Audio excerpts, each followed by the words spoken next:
오늘 우리가 함께 통독하게 되실 미가 4장에서 7장의 내용은 이러합니다.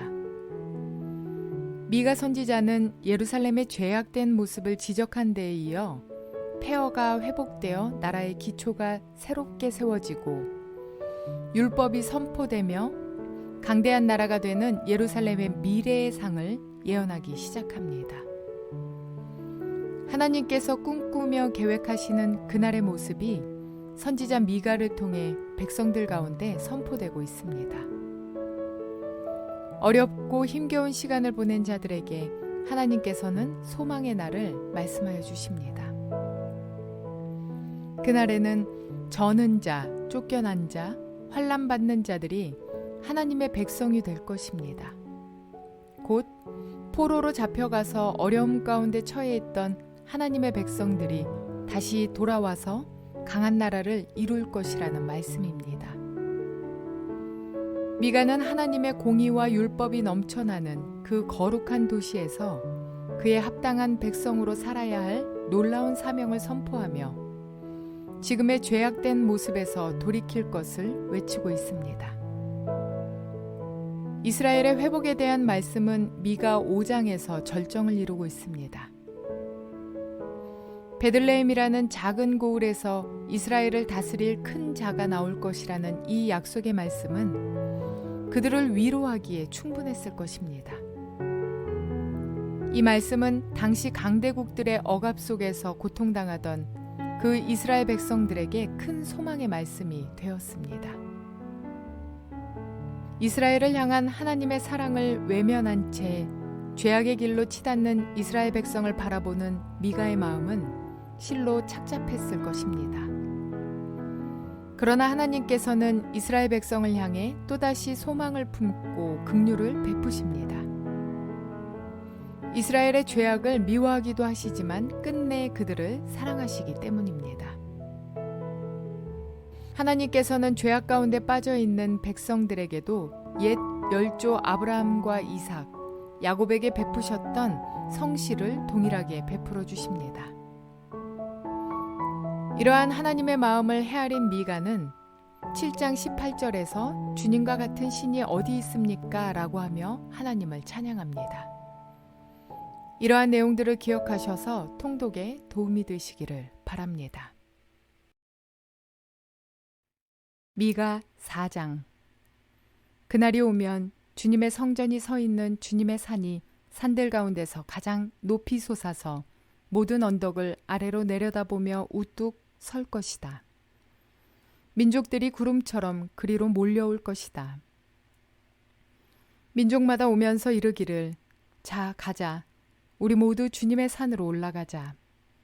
야곱의 하나님이 계신 성전으로 어서 올라가자.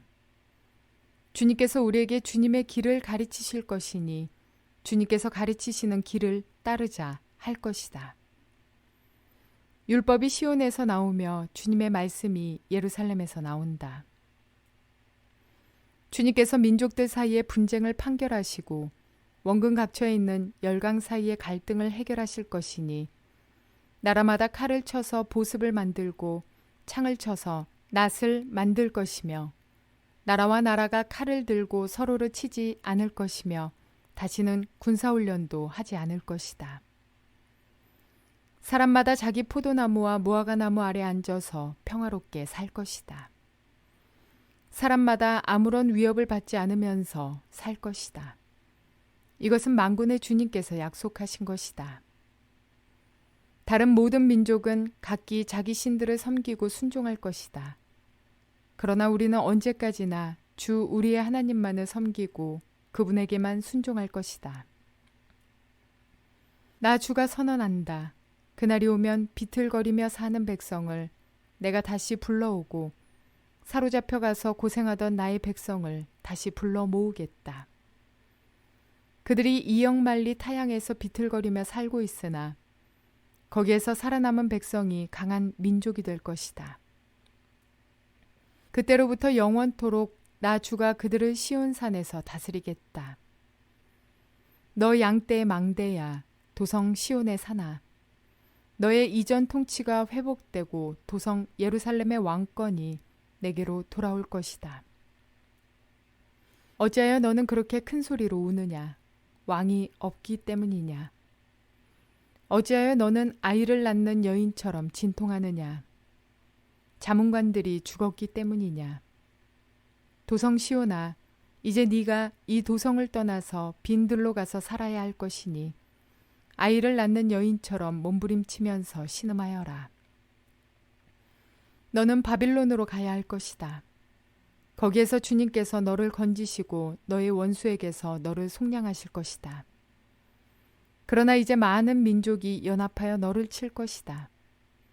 그들은 이르기를 시온은 망해야 한다. 이제 곧 우리는 이 도성이 폐허가 되는 것을 보게 될 것이다. 한다.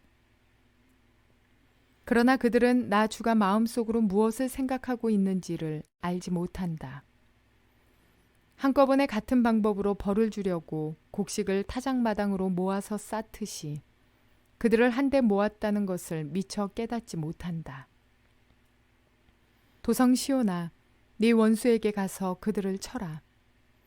내가 네 뿔을 쇠 같게 하고 네 굽을 노쇠 같게 할 것이니 너는 많은 민족을 짓밟고 그들이 폭력을 써서 착취한 그 재물을 빼앗아다가 온 세상의 주 곧 나에게 가져올 것이다. 미가 5장. 군대의 도성아, 군대를 모아라. 우리가 포위되었다. 침략군들이 몽둥이로 이스라엘의 통치자의 뺨을 칠 것이다. 그러나 너 베들레헴 에브라다야, 너는 유다의 여러 족속 가운데서 작은 족속이지만 이스라엘을 다스릴 자가 네게서 내게로 나올 것이다. 그의 기원은 아득한 옛날 태초에까지 거슬러 올라간다. 그러므로 주님께서는 해산하는 여인이 아이를 낳을 때까지 당신의 백성을 원수들에게 그대로 맡겨두실 것이다. 그 뒤에 그의 동포 사로잡혀가 있던 남은 백성이 이스라엘 자손에게로 돌아올 것이다. 그가 주님께서 주신 능력을 가지고 그의 하나님이신 주님의 이름이 지닌 그 위엄을 의지하고 서서 그의 때를 먹일 것이다. 그러면 그의 위대함이 땅끝까지 이를 것이므로 그들은 안전하게 살아갈 수 있을 것이다. 그리고 그는 그들에게 평화를 가져다 줄 것이다. 아시리아 사람이 우리 땅을 침략하여 우리의 방어망을 뚫고 들어올 때에 우리는 7 목자 8 장군들을 보내서 침략자들과 싸우게 할 것이다. 그들은 칼로 아시리아 땅을 정복하고 뺀 칼로 니므로 땅을 황무지로 만들 것이다. 아시리아의 군대가 우리의 땅을 침략하여 우리의 국경선 너머로 들어올 때에 그가 우리를 아시리아 군대의 손에서 구원하여 낼 것이다. 많은 민족들 사이에 살아남은 야곱 백성은 주님께서 내려주시는 아침 이슬과 같이 될 것이며 푸성기 위에 내리는 비와도 같게 되어서 사람을 의지하거나 인생을 기다리지 않을 것이다. 살아남은 야곱 백성은 여러 민족과 백성 사이에 흩어져서 살 것이며 숲속 짐승들 가운데 서 있는 사자처럼 양떼의 한가운데 서 있는 사자처럼 걸을 때마다 먹이에게 달려들어 밟고 찢을 것이니 그에게서는 아무도 그 짐승을 건져낼 수 없을 것이다. 네가 네 대적 위에 손을 들고 네 원수를 모두 파멸시키기를 바란다. 나 주가 선언한다. 그날이 오면 너희가 가진 군말을 없애버리고 말이 끄는 병거를 부수어버리겠다. 너희 땅에 세운 성곽들을 부수어버리고 요새들은 모두 파괴하여 버리겠다. 너희가 쓰던 마법을 없앨 것이니 너희가 다시는 점을 치지 않을 것이다. 너희가 새긴 우상을 파괴하여 버리고 신성하게 여긴 돌 기둥들도 부수어 버려서 다시는 너희가 만든 그런 것들을 너희가 섬기지 못하게 하겠다. 너희 가운데서 아세라 여신상을 모두 뽑아버리고 너희가 사는 성읍들을 파괴하겠다. 나에게 복종하지 않은 모든 민족에게 화가 나는 대로 분노를 참지 않고 보복하겠다. 미가 6장. 주님께서 하시는 말씀을 들어라. 너는 일어나서 산 앞에서 소송 내용을 샅샅이 밝혀라. 산과 언덕이 네 말을 듣게 하여라. 너희 산들아, 땅을 바치고 있는 견고한 기둥들아, 나 주가 상세히 밝히는 고발을 들어보아라. 나 주의 고소에 귀를 기울여라. 나 주가 내 백성을 상대하여서 고소를 제기하였다. 내가 내 백성을 고발하고자 한다. 내 백성은 들어라. 내가 너희에게 어떻게 하였느냐? 내가 너희에게 짐이라도 되었다는 말이냐? 어디 나에게 대답해 보아라. 나는 너희를 이집트 땅에서 데리고 나왔다. 나는 너희의 몸값을 치르고서 너희를 종살이하던 집에서 데리고 나왔다. 모세와 아론과 미리암을 보내서 너희를 거기에서 데리고 나오게 한 것도 바로 나다. 내 백성아, 모압의 발락 왕이 어떤 음모를 꾸몄으며 보올의 아들 발람이 발락에게 어떻게 대답하였는지를 기억해 보아라. 시딤에서부터 길갈에 이르기까지 행군하면서 겪은 일들을 생각해 보아라. 너희가 이 모든 일을 돌이켜 보면 나 주가 너희를 구원하려고 한 일들을 너희가 깨닫게 될 것이다. 내가 주님 앞에 나아갈 때에, 높으신 하나님께 예배드릴 때에 무엇을 가지고 가야 합니까? 번제물로 바칠 1년 된 송아지를 가지고 가면 됩니까? 수천 마리의 양이나 수만의 강줄기를 채울 올리브 기름을 드리면 주님께서 기뻐하시겠습니까? 내 허물을 벗겨주시기를 빌면서 내 맏아들이라도 주님께 바쳐야 합니까? 내가 지은 죄를 용서하여 주시기를 빌면서 이 몸의 열매를 주님께 바쳐야 합니까? 너 사람아, 무엇이 착한 일인지를 주님께서 이미 말씀하셨다.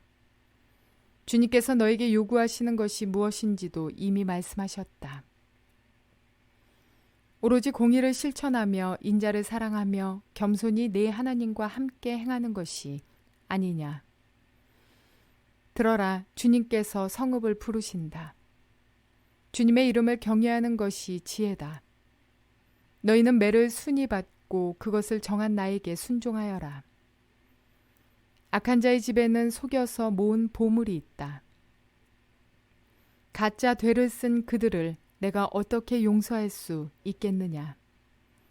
틀리는 저울과 추로 속인 사람들을 내가 어떻게 용서할 수 있겠느냐? 도성에 사는 부자들은 폭력배들이다. 백성들은 거짓말쟁이들이다. 그들의 혀는 속이는 말만 한다. 그러므로 내가 너희에게 견디기 어려운 형벌을 내린다. 너희가 망하는 것은 너희가 지은 죄 때문이다. 너희는 먹어도 배가 부르지 않을 것이며 먹어도 허기만 질 것이며 너희가 안전하게 감추어 두어도 하나도 남지 않을 것이며 남은 것이 있다 하여도 내가 그것을 칼에 붙일 것이며 너희가 씨를 뿌려도 거두어들이지 못할 것이며 올리브 열매로 기름을 짜도 그 기름을 몸에 바르지 못할 것이며 포도를 밟아 술을 빚어도 너희가 그것을 마시지 못할 것이다. 너희가 오므리의 율례를 따르고 아합 집의 모든 행위를 본받으며 그들의 전통을 그대로 이어받았으니 내가 너희를 완전히 멸망시키고 너희 백성이 경멸을 받게 하겠다. 너희가 너희 백성의 치욕을 담당할 것이다. 미가 7장. 아, 절망이다. 나는 가지만 앙상하게 남은 과일나무와도 같다. 이 나무에 열매도 하나 남지 않고 이 포도나무에 포도 한 송이 달려있지 않으니 아무도 나에게 와서 허기진 배를 채우지 못하는구나. 포도알이 하나도 없고 내가 그렇게도 좋아하는 무화과 열매가 하나도 남지 않고 다 없어졌구나. 이 땅에 신실한 사람은 하나도 남지 않았다. 정직한 사람이라고는 볼래야 볼 수도 없다. 남아있는 사람이라고는 다만 사람을 죽이려고 숨어서 기다리는 자들과 이웃을 올가미에 걸어서 잡으려고 하는 자들 뿐이다. 악한 일을 하는 데는 이력이 난 사람들이다. 모두가 탐욕스러운 관리, 돈에 매수된 재판관, 사리사욕을 채우는 권력자뿐이다. 모두들 서로 공모한다. 그들 가운데서 제일 좋다고 하는 자도 쓸모없는 잡초와 같고 가장 정직하다고 하는 자도 가시나무 울타리보다 더 고약하다. 너희의 파수꾼의 날이 다가왔다. 하나님께서 너희를 심판하실 날이 다가왔다. 이제 그들이 혼란에 빠질 때가 되었다. 너희는 이웃을 믿지 말아라. 친구도 신뢰하지 말아라. 품에 안겨서 잠드는 아내에게도 말을 다 털어놓지 말아라. 이 시대에는 아들이 아버지를 경멸하고 딸이 어머니에게 대들고 며느리가 시어머니와 다툰다. 사람의 원수가 곧 자기 집안 사람일 것이다. 그러나 나는 희망을 가지고 주님을 바라본다. 나를 구원하실 하나님을 기다린다. 내 하나님께서 내 간구를 들으신다. 내 원수야, 내가 당하는 고난을 보고서 미리 흐뭇해하지 말아라. 나는 넘어져도 다시 일어난다. 지금은 어둠 속에 있지만 주님께서 곧 나의 빛이 되신다. 내가 주님께 죄를 지었으니 이제 나는 주님의 분노가 가라앉기까지 참고 있을 뿐이다. 마침내 주님께서는 나를 변호하시고 내 권리를 지켜주시고 나를 빛 가운데로 인도하실 것이니 내가 주님께서 행하신 의를 볼 것이다. 그때 내 원수는 내가 구원받은 것을 보고 부끄러워할 것이다. 주 너의 하나님이 어디 있느냐 하면서 나를 조롱하던 그 원수가 얼굴을 들지 못할 것이다. 내 원수가 거리의 진흙처럼 밟힐 것이니 패배당한 원수의 모습을 보게 될 것이다. 네 성벽을 다시 쌓아야 할 때가 온다. 네 지경을 넓혀야 할 때가 온다. 그때 내 백성이 사방으로부터 내게로 되돌아온다. 아시리아로부터 이집트의 여러 성읍으로부터 심지어 이집트에서부터 유프라테스 강에 이르기까지 이 바다에서 저 바다까지 이 산에서 저 산까지 내 백성이 내게로 돌아올 것이다. 그들이 살던 땅은 거기에 사는 악한 자들의 죄 때문에 사막이 되고 말 것이다. 주님의 지팡이로 주님의 백성을 인도하시는 목자가 되어 주십시오. 이 백성은 주님께서 선택하신 주님의 소유입니다. 이 백성은 멀리 떨어진 황무지에 살아도 그 주변에는 기름진 초장이 있습니다. 옛날처럼 주님의 백성을 바산과 길르앗에서 먹여주십시오. 네가 이집트에서 나올 때처럼 내가 그들에게 기적을 보이겠다. 민족들이 그 기적을 보면 제 아무리 힘센 민족이라도 기가 꺾이고 말 것입니다. 간담이 서늘해서 입을 막을 것이며 귀는 막힐 것이며 그들이 뱀처럼 티끌을 핥으며 땅에 기는 벌레처럼 무서워 떨면서 그 좁은 구멍에서 나와서 두려워하며 주 우리의 하나님께로 돌아와서 주님 때문에 두려워할 것입니다. 주님 같으신 하나님이 또 어디에 있겠습니까? 주님께서는 죄악을 사유하시며 살아남은 주님의 백성의 죄를 용서하십니다. 진노하시되 그 노여움을 언제까지나 품고 계시지는 않고 기꺼이 한결같은 사랑을 베푸십니다. 주님께서 다시 우리에게 자비를 베푸시고 우리의 모든 죄를 주님의 발로 밟아서 저 바다 밑 깊은 곳으로 던지십니다. 주님께서는 옛적에 우리의 조상에게 맹세하신 대로 야곱에게 성실을 베푸시며 아브라함에게 인애를 더하여 주십니다. 미가 시대는 선하고 정직한 자를 찾아볼 수 없고 믿을 만한 이웃이나 의지할 친구가 없는 사회였습니다. 그러나 그 극한 절망의 상황 속에서 미가는 구원의 하나님을 바라보며 소망을 갖습니다. 이러한 미가의 모습은 이후에 예루살렘 성전이 바벨론 군대에 의해 잿더미가 되어버렸을 때 무너져 내리는 가슴을 쓸어내리며 오히려 하나님의 자비와 긍휼로 인한 소망을 노래했던 예레미야의 모습과 같습니다. 절망 중에도 소망을 품는 것, 그것이 그리스도인의 힘입니다. 오늘도 때로는 우리 사회가 희망 없어 보이고 나의 삶이 절망 속에 있는 것 같을 때가 얼마나 많습니까? 그럼에도 불구하고 우리는 우리 사회를 회복시키시고 우리 공동체를 일으켜 세우시며 우리 삶을 선한 길로 인도하여 주실 주님을 의지합니다. 그 능력의 주님께 모든 것을 의탁하며 새롭게 될 날들을 소망하며 살아가는 그리스도인입니다. 주님은 결코 우리를 포기하지 않으시는 우리의 아버지 되심을 기억하셔서 오늘도 소망을 가지고 승리의 날들을 기대하며 살아가시는 저와 여러분 모두가 되시기를 주님의 이름으로 축원을 드립니다.